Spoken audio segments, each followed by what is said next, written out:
Samantalang Department of Education tututukan ng high-tech na kagamitan at pagbabawas ng trabaho sa mga guro sa public schools.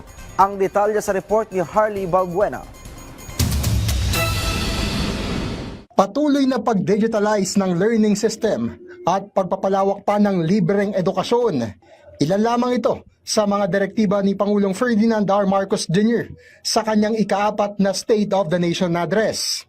Ayon sa Department of Education, tama ang sinabi ng Pangulo na dapat makipagtulungan sa pribadong sektor para makapagpatayo pa ng mas maraming silid-aralan.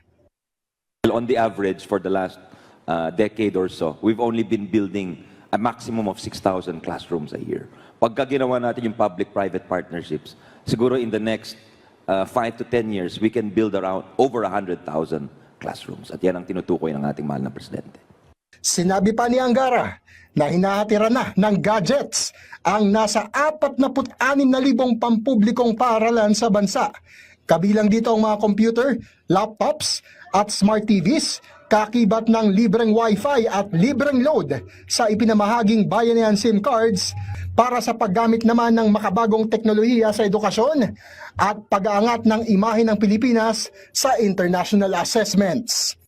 Isa sa mga rason kung bakit lagpak ho tayo sa mga international assessment exams, unang beses makahawak nung examinee o nung estudyante nung mouse ng computer. Kaya isang oras hindi niya masagot yung mga questions sa tanong. So ngayon, lahat nung kumuha nung PISA exam last year, binigyan po namin ng computers. So walang makakasabi na siya ay hindi marunong gumamit ng computer dun sa computerized exam. Sobrang makakatulong po to kasi po nag-aagawan po yung mga internet ng mga teachers kasi po sabay-sabay po yung paggamit nila.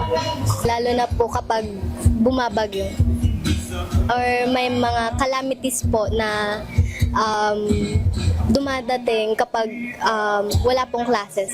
Nakakatulong po ito sa amin for our online class. Dun sa mga nahihirapan bumili ng mga gadgets ganon or wala silang pambili kasi nga dahil na rin sa dala ng kahirapan nila, mas mapapadali po or mas marami pa pong mga mabibigyan ng tsansa na mapag-aral ng mabuti at mapagtapos po. Sa pagsusulong naman ng Pangulo sa kahandaan ng senior high school students sa pagtatrabaho, ibinahagi ng Technical Education and Skills Development Authority o TESDA na nasa 175,000 na senior high students ang kanila nang na-assess at nabigyan ng national certificates.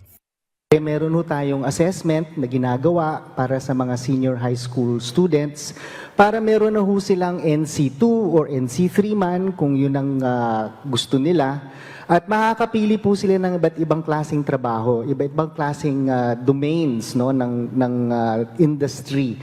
Sa direktiba naman ng Pangulo na mas bigyang prioridad sa libreng tertiary education, ang mga mag-aaral na miyembro ng Pantawid Pamilyang Pilipino Program o 4Ps, sinabi ng Commission on Higher Education na magkakaroon sila ng 20 billion pesos na pondo para sa 2026 upang maisama ang lahat ng kwalipikadong mahigit kalahating milyong mahihirap na college students.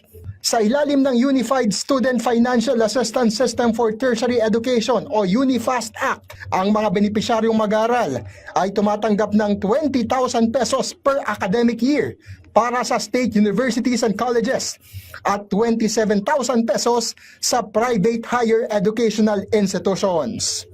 Ang mithiin ng ating Pangulo na every single household sa listahanan who belongs to the poorest of the poor ay sana man lang may graduate ng TechVoc or college.